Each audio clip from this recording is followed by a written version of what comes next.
Welcome to Diary of a CIO. My name is Sam Ebrahim. I'm the Executive General Manager of New South Wales for 𝐿𝐿, a national recruitment business. The reason for this podcast is after 20 years in the industry, I've seen a gap in the market. There's a lot of information online around technology transformations, agile transformations. What I've seen is a big gap in the market around the stories behind the job title. So I've created this podcast to interview CIOs across Australia, understand their purpose, their vision, their journeys to how they got to where they are today, with the intention of inspiring the next generation of CIOs across Australia. With that in mind, I'd love to welcome my guest today, is Sheridan Ware. Sheridan is someone that I met around 2 years ago at a Women in Technology leadership program that we were running to promote diversity across the technology sector in Sydney. So with that in mind, welcome to the show, Sheridan. Thank you so much, Sam. And just a little bit of background in terms of where you are today before we launch into the podcast. Yeah, right now I'm the chair of the Sustainable Digitalisation Project, but prior to that I was the CIO at Charter Hall. Perfect. Thank you so much for joining us. And today's podcast, we're going to be covering your journey to CIO, where you've come from, which is a little bit of an unusual journey to typical technology leaders, your rise to CIO of the Year for Australia for 2023, which was an exceptional achievement, and also your journey through that period of CIO leadership to where you are today, the great times, the challenging times, and how you overcame them and became the person you are today. So thank you. Just a little bit more of an intro in terms of your background to the point of where you are today. Be really appreciative for our listeners.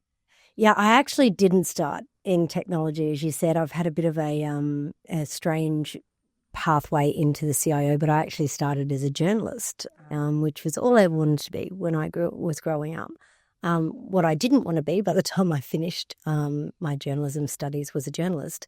But I went into online journalism, and from there was able to move into sort of business analysis and project management and change management in terms of rolling out technology. Back then, it was all about being online. And so what we were actually rolling out was content management systems as, corporates developed their first website or governments were going online. And so we helped them do that through this content management system. But what was happening was people who didn't even know what a web browser were really struggling to understand not just how to work with the content management system, but the change that was happening more broadly.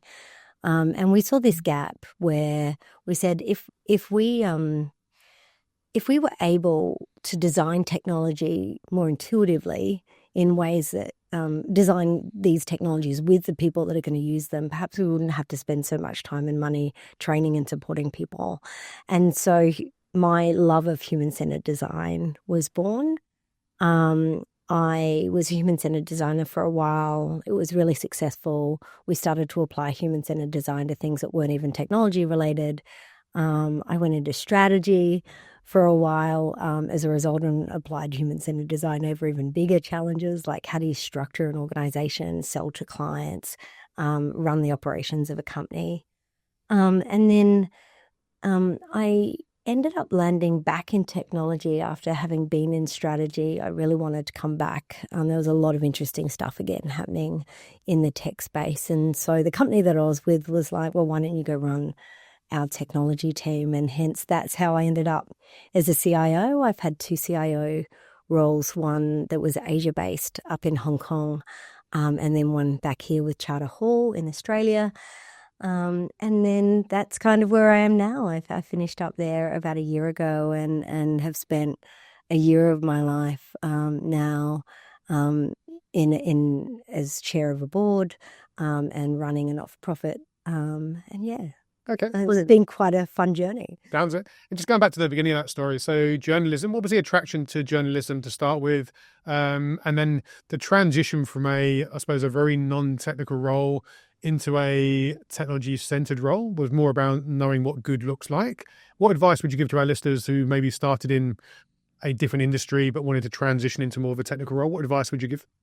Yeah, I think actually a few things. So I always say to people, don't follow the position and don't follow the ladder, follow the passion and follow the purpose. So journalism for me was very much around telling people stories, right? And actually helping people understand the world. And technology for me has always been about helping people interact with the world in ways that are more intuitive and frictionless and that solve their problems. And so even though the domains are different, the passion and the purpose is quite similar. And I think increasingly now technology roles are getting less and less technical. Sure, we absolutely still need and value highly technical skills, but a lot of the leadership roles, a lot of project management and business analysis is all about actually curiosity and empathy and engagement and sitting with the problem and helping people work through their problems. There's a lot that goes on in technology that actually doesn't require a lot of technical know-how, but I do think there is still a reticence to get involved in technology because people assume that you have to have a technology background to get into technology, and I don't know that that's always true. I agree. I think a lot of technology is around understanding the problem and communicating it and absorbing that information, then passing it to the potentially more technical teams as well. Would you class yourself as somebody who's got technical capability? Obviously, moving into journalism, to a tech role, was there a period of upskilling? And did you Absolutely? How did you approach that? What was it? Was it formal qualifications or on the job? What advice would you have to people who are looking to take that journey? Yeah, I would say a bit of column A and a bit of column B. So I did do formal certification in things like project management, so I could get the nuts and bolts of those skills. But a lot of my learning was on the job. It was working with teams of other people that had done that job and done it a lot longer than me, asking questions, watching what they did, trying to find my way by looking at the role models around me. So I think a lot of learning actually does happen that way. It happens kind of by osmosis, by being involved in teams. So it's incredibly important, I think, especially when you're younger in your career, to choose organizations not that just are going to pay you more, but are actually going to invest in helping you build those skills, whether it is through formal training or whether it's by having a culture that values learning and values contributing to other people's learning. Yeah. And what were the big challenges, I suppose, coming from a non-technical background into a technical I suppose, structure or function within the business, and also being a massive advocate for DE&I, and that's how we met each other. I think in that area, very much a male-dominated environment. So what challenges did you come up against initially, and how did you overcome them?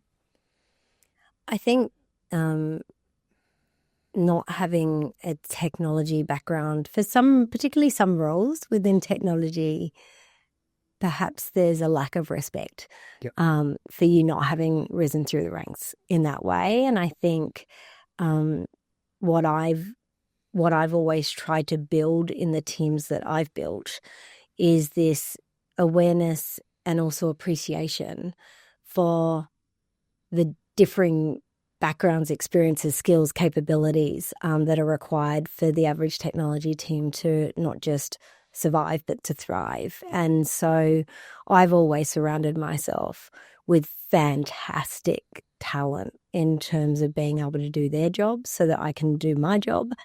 And what I bring to the table is what I bring to the table. Everyone brings something different. And if you can structure those teams to not just bring the different technology skills, capabilities, backgrounds, but also lived experiences, and expertise, then that's magic, right? If you have a team that all are very good at doing the same thing and think in the same way, you're not going to go anywhere very, very quickly. You'll make really quick decisions, that's for sure, because you'll think the same. I think what I've been able to cultivate during my career and the things that I'm most proud of when I look back on my career are the teams that I've built that have had all of that diversity brought to the table. But it was a challenge in the beginning, right? Because I had inherited at least one team that didn't have a lot of diversity. And so me coming in as the non-technical person, was a bit of a mountain to climb, but we got there.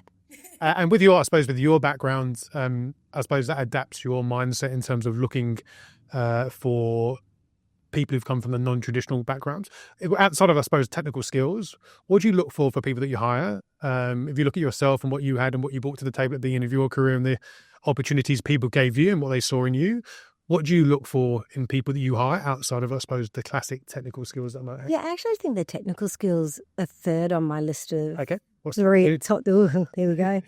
Well, the first thing is values. So even though I love putting together very diverse teams, the one thing that unites us always is our values, because I am a human-centered designer, I'm a human-centered leader. And so I'm looking for curiosity, empathy, creativity, care. Like these are sort of unique human traits that I'm always interviewing for during that recruitment process. I'm looking for ways that people can show me that and evidence that those values are important to them. And then the second thing I would be looking for is, can I connect what we're passionate about, what our purpose is, to their passions and purposes? Because it's going to be really hard to drive momentum, engagement, passion in a team if you can't connect those passions. So at Charter Hall, it was things like net zero, or how do we be at the forefront of the future of work coming out of COVID? Like, how do we design offices that actually are hubs of collaboration? How do we do that for ourselves first so we can show it to all of our tenant customers? They're really fun challenges to be at the forefront and pioneering in. And if I'm looking for people that are passionate about those things too, because then when you've got that, turning up to work every day isn't a chore. Yeah. Because you're connected to something bigger than fingers on a keyboard doing work, right? Yeah, I agree. And I think purpose for me is really important. And when I meet senior people as CIOs at that level and we talk about opportunities for them, first thing I ask them is, what's your purpose? What's your passions?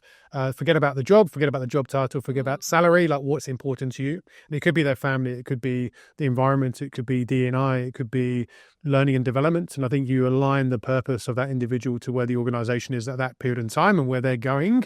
And again, like you said, if you line those two things up, you get great synergies, you get the best out of people come to work happy, people are driven and motivated. That's, for me, that purpose piece is really important. So that's great to hear. There's we did a piece with one of our teams around what is your purpose, and it was surprising to me how many of our younger people hadn't really thought about that, right? And so we stepped down to, well, what's your passion? Like, what are you passionate about? Like, what causes do you care about?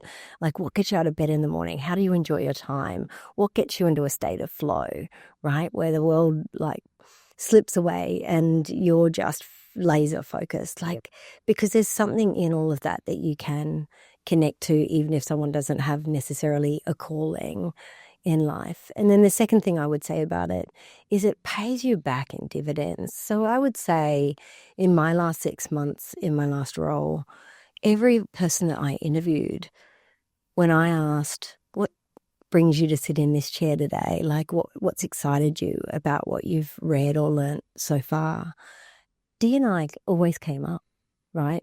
That they could see what we were doing in diversity, equity and inclusion, and they had connected with it, not just at the level of the head, but at the level of the heart, because maybe they had a non-binary child or their sister was transgender, and they could see like that our passion for D&I was something that they wanted to be involved with as well. So it has to be, the only thing I would say is it can't be forced, right? This has to be authentic. I authentically find a lot of joy in that space and feel like I have something I can contribute. Yeah. But I think for every leader, authentically working out what their purpose and passion is, whether it's work or something else, is really important. I agree. And that DE&I piece we'll touch on later in the podcast, which I think is something you're passionate about, as am I, and that's how we originally connected.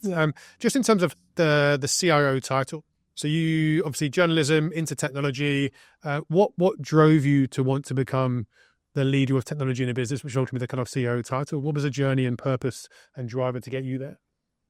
I'm going to be really honest and say I didn't ever have a purpose to be a CIO. It kind of just happened by osmosis. But I was in a company that I deeply loved, right? And I felt like I'd run my course in my current role, and I felt like I had been following my passion and my purpose, but I hadn't exercised a lot of thought around a more structured approach maybe to my career. And I still didn't have any structure or plan, if I'm honest. I was like, well, I moved back here actually for a while. I'm like, well, I think I'm done with Shanghai. I might move home. And they're like, well, why don't you help like set up the Australian business? Fine. So I had a fantastic job doing that as well. And then I was like, oh, I think I might go back into technology. And they said, well, why don't you go run the technology team? Because when you're rolling out the strategy, it was, according to you, the hardest department to get over the line on the strategy. And so I just did it. And it was hilarious because I relocated myself back up to Hong Kong.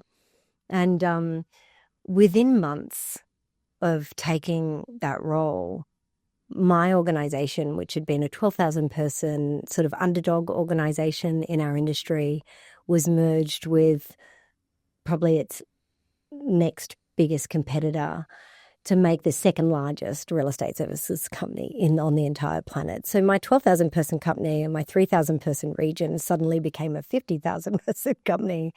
And we had like 3 years to rip and replace all of the underlying infrastructure, core operating systems and what have you within that business. So it was manic, right? Like, so not only did I get my first CIO gig, I got a CIO gig on steroids, working for private equity.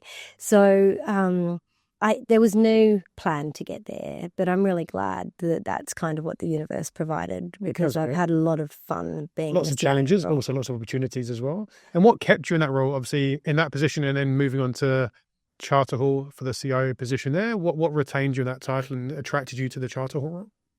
Yeah, it's interesting. I stayed in that role because actually all the work that we did in that mergers and acquisitions situation was like phenomenally interesting and important and a wonderful learning opportunity. I didn't know whether I would have gone for another CIO role, but when I was pondering what to do next, it was just a confluence of events where Charter Hall called. And I wasn't sold on the idea of moving back to Australia, but over the course of a mad week, I kind of met with everyone just about on the executive team. I totally fell in love with them, what they stood for, what they were trying to do in the world, and just their sheer ambition. And I like to live my life with a no regrets policy. Yep. And when I looked at myself in the mirror and I asked myself, am I going to regret not moving back to Australia and working with these people? The answer was an absolute yes. So I packed up my bags, packed up my apartment, and I moved back again. And like, what a great move. Like, it was just such a joyful, 5 years of my life. And for someone that's, by their own admission, didn't intend to become a CIO, and it's, I suppose, just, just the journey that you came on to where you landed, for someone to do that and then become recognised as Australian Chief Information Officer of the Year for 2023 is a great achievement. What did that feel like for you to be recognised in your industry as the best CIO in Australia and kind of recognised by your peers? How did that feel to you? Overwhelming, I think. It was so unexpected, but it sounds really strange because of the title of the award. It never felt like an award. Okay. For me, it felt like my team, because I think it's hard to apply for these awards. The only reason I ever did was because there's this group of senior female CIOs that call out other CIOs that are female about applying for the awards. Yep. And I dodge it every year and I get this guilt factor, right? Like, I said that I'd do it and I'm someone with integrity and then I don't do it. And then I kind of just felt that in the year that I applied, my team had done all of this great work and they were recognized in other domains, but they had never been recognized in the technology domain, which is their domain. And so I forced myself through gritted teeth. And the only way I could frame up that nomination was to write a love letter to my team. And so I spent a whole day just writing all of the things that I was so proud of them for. And it must have been compelling because he had won that thing, but it was also a wonderful reminder of just how much we had done on so many levels, because people think that award is only about innovation, and it's not just about innovation. It's about leadership. It's about impact. And I'm on the judging committee now, so I absolutely know that on the inside. Like, the innovation is just part of it. And yes, they had done that, but it was the industry leadership on cyber and sustainable digitalization and DE&I. That's actually was so much of what I was proud of. Yeah. And it was like, I don't know, I remember submitting it and just feeling this amazing amount of joy and gratitude. And I remember on the night when they were counting down from 10 to 1, we got to number 3 and it said, sort of gave this preface, and I was like, oh my God, I got 3rd. And then it wasn't me in number 3. And then there's a video of it. I turn around to the person next to me and I'm like, I'm so embarrassed, they've forgotten us. Like, they've literally forgotten to include us. And then when we won number 1, I mean, it was just a game changer, just a moment of massive pride for all of us. And it's interesting you say that. I think I'm a big follower of the CIO of the Year, and I know a number of CEOs end up in the top 50. And one thing I've noticed across everyone that's a winner in that, it's not about them, it's about the team, and it's about the people behind that enable them to become CIOs. So I think, as you kind of talked about, writing that love letter around your team, and they're the reason that you got to where you are, and they're the kind of support that you got where you are as well. So it's interesting to know that people at the top are very, very humble in that CIO space, and they recognize the support that enabled them to reach that recognition, not only for them but also for their team as well.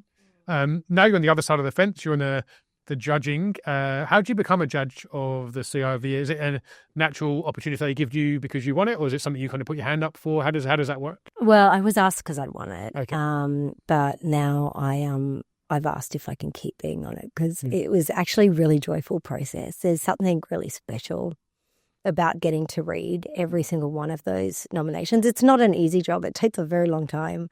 But to sit down and read all of the great things that CIOs are doing around the country, I don't know, every day I devote a couple of hours to it for a few weeks, and just the joy that I would get out of that is amazing. I think we had an amazing winner in Kurt this year, but also Nicola and Gary, who are in positions 2 and 3. They're just doing incredible work for their organizations, and also outside of creating impact outside of their organizations. And that's something, to be able to be part of celebrating that is really special.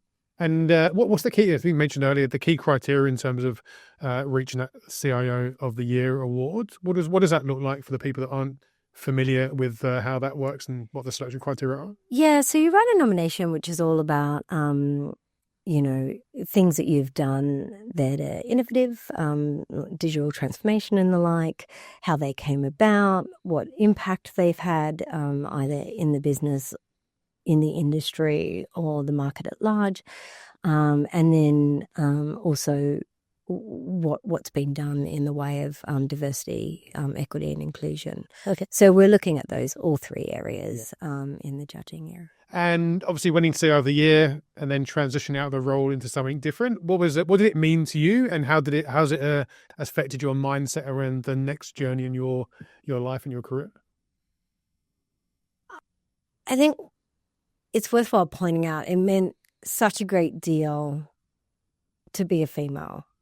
And when that it was so weird. It doesn't happen very often, I'm told. Yeah, you won. It was 3. There was, so Anna Fred won next CIO, and Carrie won next CIO. So the up and coming emerging CIO has only been running 2 years, and both years a woman has won it. Yeah, which is just fantastic. There was me, and then and Nicola was second this year, and then Angela. The amazing Angela Coble was inducted into the Hall of Fame. So, and I'm like, oh, seriously, it can't have worked out that way. And they're like, it totally did. This is all scored. And I've seen the scoring now. It's a very, very thorough and objective process. They're like, it just worked out that way. And that was really, really special for me.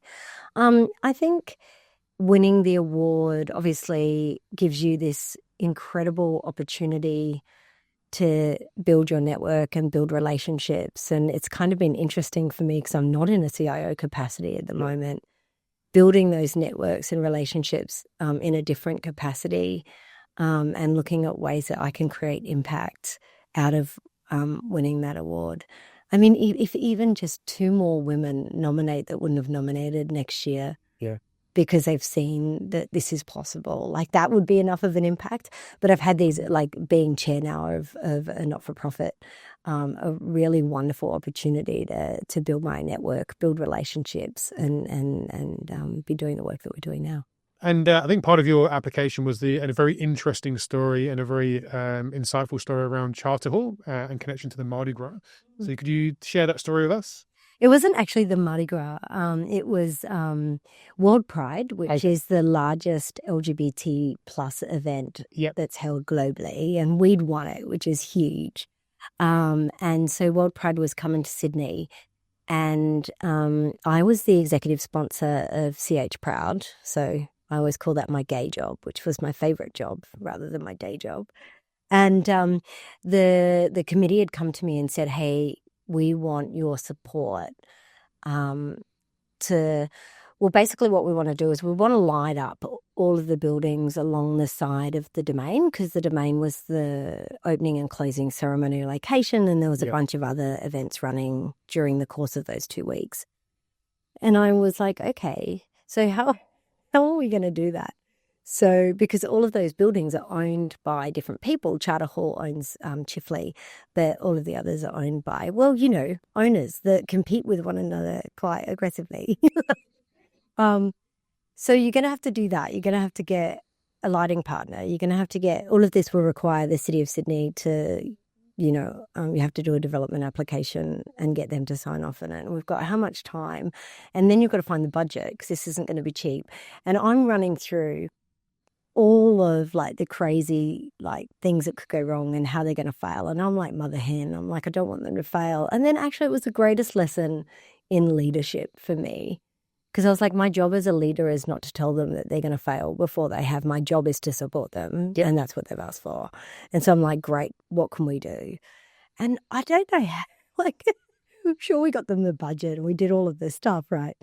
But it was, the Mardi Gras was part of, like, so that became the number one installation in the World Pride Rainbow City program, which was rainbows that were all over our city. You might remember during that time, the city was just covered in rainbows. Yep. That, what they did with all the other owners, became the number one installation for the Rainbow City program. And then they got 3 more. So 4 of the 45 Rainbow City installations that committee had helped make happen, which was incredible.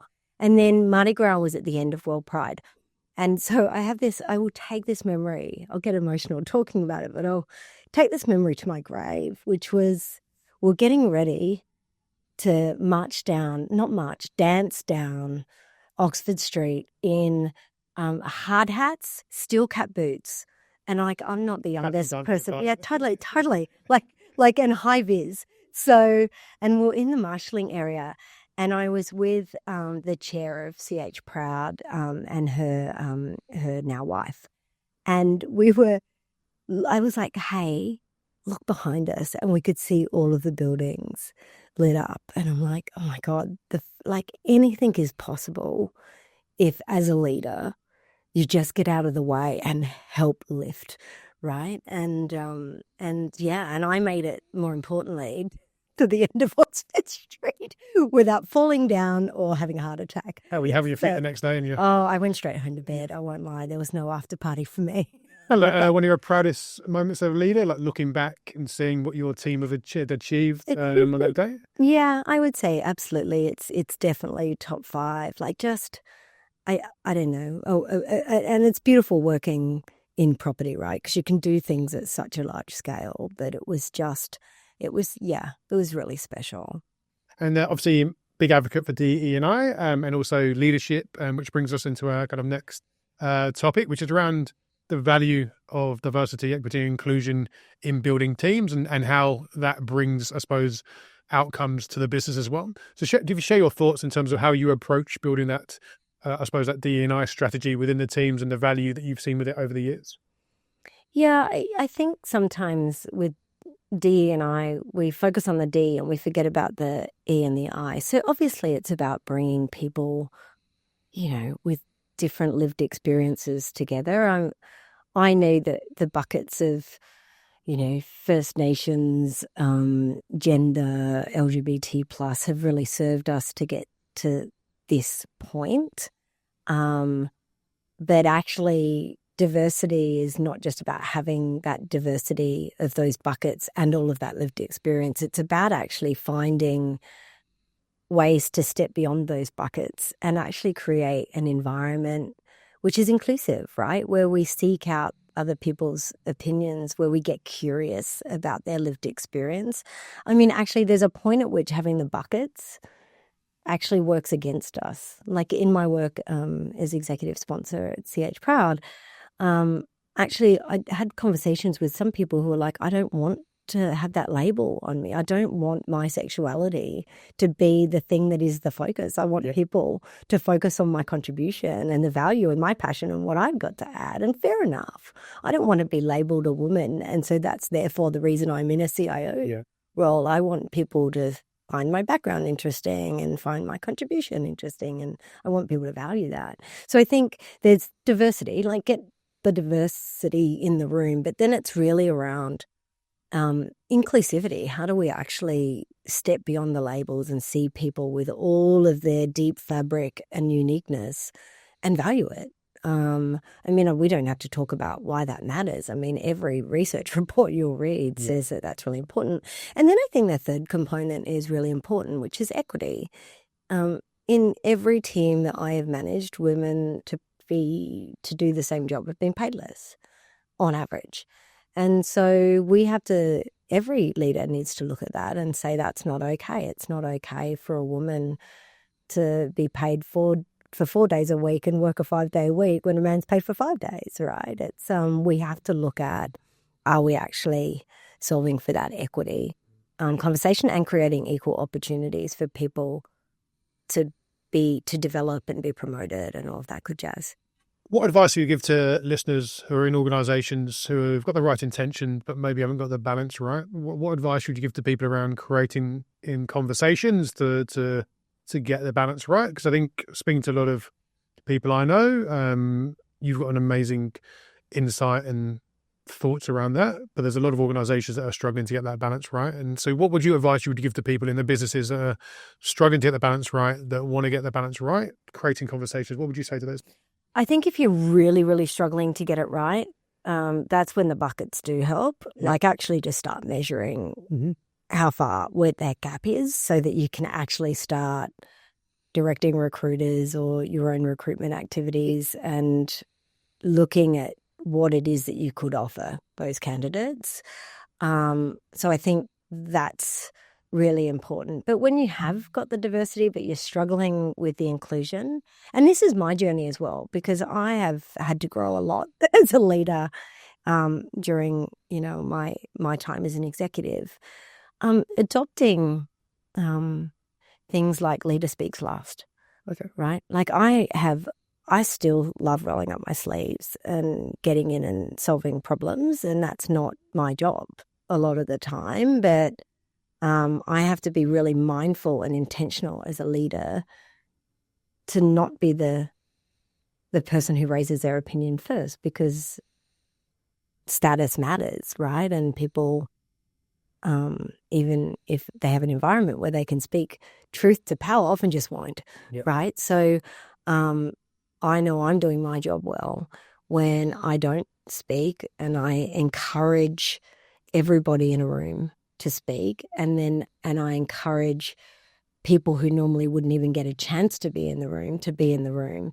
So I had this wonderful mentor in my last role who was 24 years of age, who taught me everything that I know about AI, right? It's like, I will do this for you if you will mentor me on AI and show me what all of this, what is a GAN, like show me that in operation, and like finding ways to bring people into the room is really important as well. Okay. And talk to us about your not-for-profit work you're doing as well and at the moment. Share that story with us. Yeah, I am. It wasn't mine to start with, but when the founder needed to take a break, I took it over with excitement. It's a sustainable digitalization project. So it's working within the built environment. So think real estate infrastructure, people who invest in real estate and infrastructure or manage those assets. Trying to build out conversation. We have a bi-monthly roundtable that gets together to discuss issues and challenges around how we digitalize and use digital technology and data in ways that are responsible and ethical and sustainable. And we've built out some frameworks and tools that can be applied, whether it's AI or any other form of technology or use of data, to deal with some of those issues like privacy, cyber, benefit to humanity, what are our purposes, have we disclosed them? So I was using those frameworks and tools in my last role. They're a fantastic way to make sure that you've actually thought through all of the ethical and some legal challenges. And our hope is that if we can get those broadly adopted across the built environment, that we're all going to be playing on a level playing field and that nobody does something unintentionally that actually tars the whole industry with a brush, an unethical brush. How do you see that being received? So I think there's talk about privacy and protection. A lot of that's driven by regulatory requirements and laws, which are generally intended to protect individuals, but then protect companies, and I suppose the financial penalties around that as well. Things you talk around, I suppose, using technology for the best of humanity, sometimes that's pushed towards the back of the list because it's not a financially rewarding position to be in. So how do you educate companies and peoples in terms of the really important stuff, which is how technology affects humans and how kids and sort of teenagers in America and around the world and the impact of social media? How do you educate the people that really need to be educated about that? What's the challenges you see there?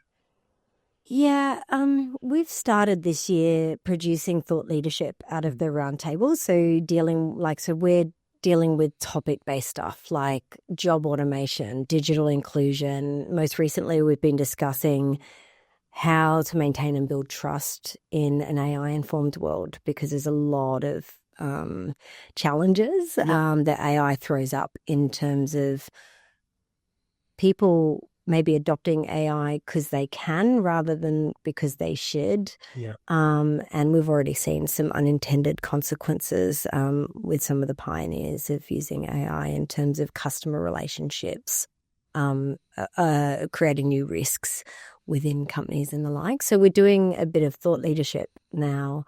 We have our roundtable who are incredible advocates for this work. And actually just the process of going through, whenever you're doing a digital deployment, of running through the framework and asking the questions in the framework is a fantastic way to just show you your blind spots. So we were doing it we've done it on 5 or 6 digital deployments, and every single time there's always a blind spot that we just, even with the most well-intentioned, educated team, you still miss things. And so having that backstop of a framework that you can go to and just run through in an hour to really think through all of these challenges is education in and of itself. Okay, good to know. I think you obviously are very busy, and I think that brings us on what we want to talk about now, which is it can be a little bit of a sensitive topic, but around your burnouts, which I think you're quite open about, and where you got to. So just, if I think people who are listening who obviously wouldn't be too familiar, what brought you to the point of having burnout? What was it that kind of led you there, and how did you recognize that you were actually the point of burnout, and how did you, I suppose, go on that journey of self-healing?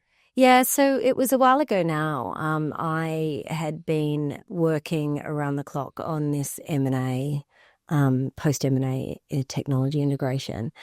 And so just to put that into context, for 3 years of my life, I was constantly on a plane, so didn't know what time zone I was in a lot of the time.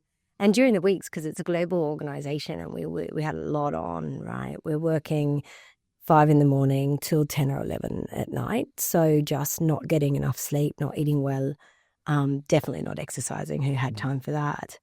And you know what? It was fine. I felt fine all the way until I woke up one morning and I just wasn't. I had what's called adrenal fatigue.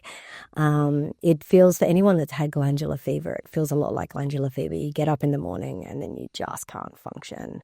And that's just because your body will keep giving you adrenaline and cortisol to try to manage the stresses that you're putting on it. But there's a point at which the receptors blow out and you can't function anymore. So I definitely knew I had burnout because I couldn't function. And so it was a really slow process of healing from that. It took a while just to get back to functional. But it's a really, it's something I'm really passionate about now as a leader. You're not doing your job as a leader if you're leading. That was an exceptional situation because of the work that we're doing. But in terms of just day to day, if your people are getting to that point, it's because we haven't done our job in prioritizing or resourcing.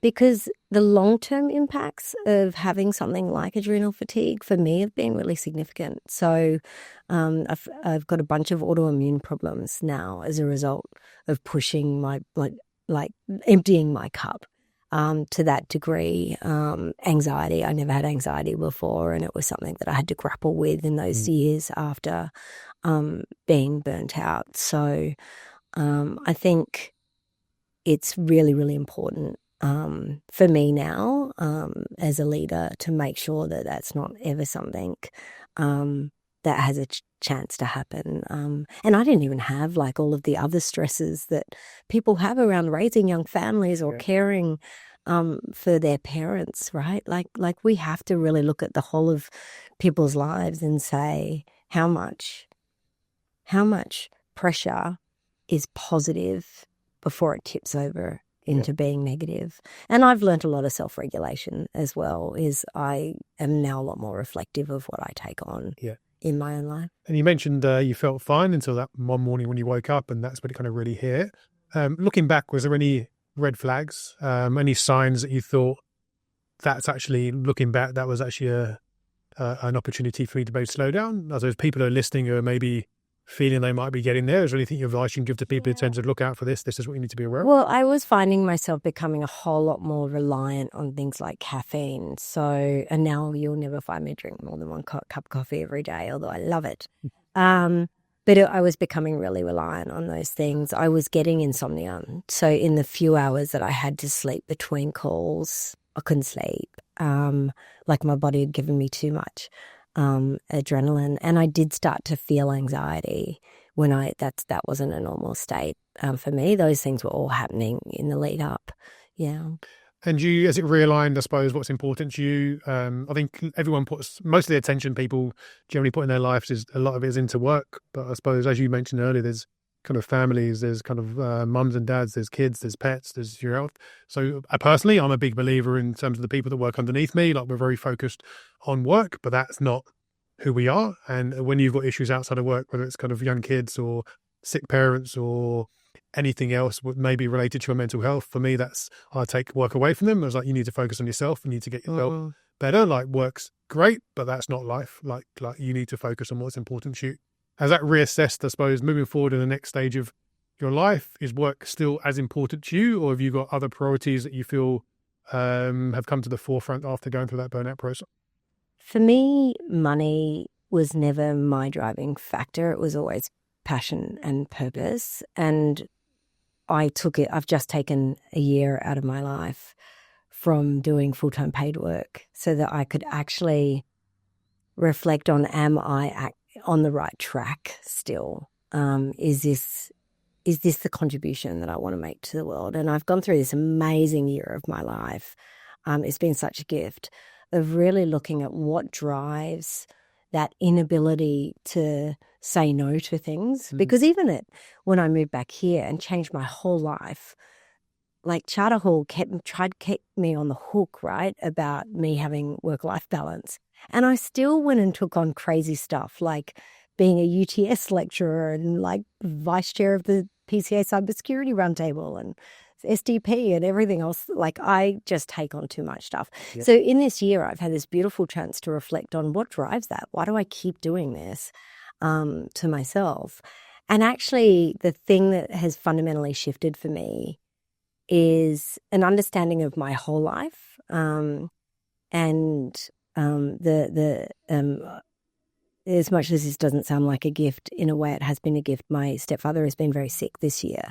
So I've had this time to spend with him as well, and building a relationship, a much deeper connection with my loved ones. So whole of life. And then, I've had this real freedom around, I'm a bit type A sometimes and I like to compete. But I've given up I just don't even compete anymore. I've given up even comparison. I'm running my own race. I'm doing the things that fill my cup. I want to work on the areas where I think I can add the most value, and where I think my contribution to the world is. And part of that is the Sustainable Digitalization Project. Part of it is now starting to advise companies on human-centered digital transformation and how to design holistic digital transformations that take into account both the customer and the employee experience, so that we can and to co-create, so we can actually get to solutions that make sense, with the technology just being the enabler, but the people and their work and their process being up front. So I feel like it's a gift and not everyone gets it, but this chance to reflect has helped me solidify where that contribution needs to be going forward. I won't ever say never on another CIO gig, but it will have to be deeply connected to my values and my passion and my purpose. I think that realignment you've had over the last year, I think taking time out to travel, focusing on the sustainability piece, which is amazing and very important to you, and then obviously spending time with loved ones. Returning to potential kind of work in the future, how would you keep those boundaries of work life and making sure that they don't sneak back into some of the habits that kind of got you to burning out? Sam, this is $1 million question. Because I feel great now, right? Because I haven't had all of the pressures that we normally have when we're in executive roles. So it is the $1 million question. I think for me, part of what I've established, which I think is really important for people in general, is I've started a morning ritual. So I have a ritual in the morning. I start the day off well with meditation, and I eat well, and I exercise, and I set my day up every day in the right way. That, for me, particularly the meditation component, that mindfulness and bringing intention to my day, is going to be really important in terms of keeping those boundaries, right? Because it's and then watching myself on the amount of times that I'm saying yes, right? So I think that mindfulness in the morning and really starting to think through, how do I want to spend the day? What do I get to do today? Is that what I want to be able to get to do? Yeah. It is really important.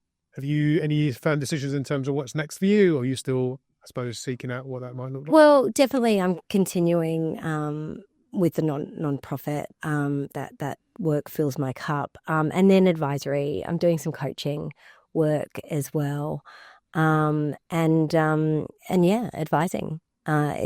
Is sort of where I'm at the moment. Hopefully maybe some more travel at some point as well, because that 3-month trip overseas was quite special. Yeah, I'm sure. And you've got an amazing wealth of experience, lots of stories and lots of interesting journeys you've been on. So that advisory piece is probably a natural transition for you to share those experiences and advise companies and organizations and people in terms of what they should be doing. So I can see that's a natural journey for you. It's in a way, and maybe it harks back to your question about what it meant to win CIO of the Year. There was something really special about, I've always felt like a square peg in a round hole in the CIO community, because I didn't come up through the ranks in the same way as everyone did, but to be respected by my peers for having a very human-centered way of doing things was like, there's a difference between being on the outer and just being different, and that different being valued. And I think so often now we approach digital transformation focused on the technology and not on the humans, and it's actually a way easier path to tread on the human-centered way. But I just don't know that a lot of people have had exposure to that. Maybe they've run into design thinking and a bit like Agile. They've tried to tick the boxes on doing daily stand-ups and post-mortems, but they haven't quite connected with the rationale and the reason, the why of human-centered. And so, it's really joyful work. And I love seeing aha moments when I advise and do that work. Yeah. I love seeing people connect. So many people in technology, their passion is actually solving people's problems, but we forget about the people and we just think about the technology. So it's nice seeing people connect when they are co-creating and doing human-centered design with that passion. So clearly you're passionate about as well. Yeah. So it's still new, relatively. It's for me, it's been since, the early parts of the 2000s. But for others, they're still quite new to the concept. And so, it's kind of fun helping them explore it. Amazing. Great to hear. Thank you.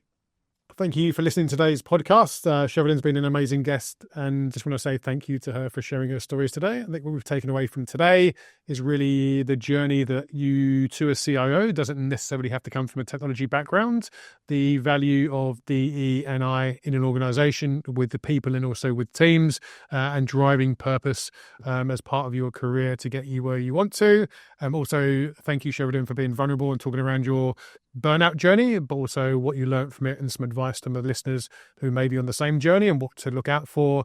And then also thank you to Sheridan for sharing, I suppose, her learnings from that burnout in terms of where she is today and what's going to be next for her in her journey in her career as well. So with that in mind, as always, I'd like to throw the mic back to Sheridan. What is the one bit of advice you wish you could give to your younger self early in your career if you could? I think everybody else feels like an imposter too. Like that means that you're different enough. Go and be different. As companies, we spend so much time working out how to differentiate ourselves. Feeling like an imposter is usually because you're already differentiated. So use it. Perfect. Thank you so much. Please like, comment and share. And I look forward to seeing you on my next episode. Thank you.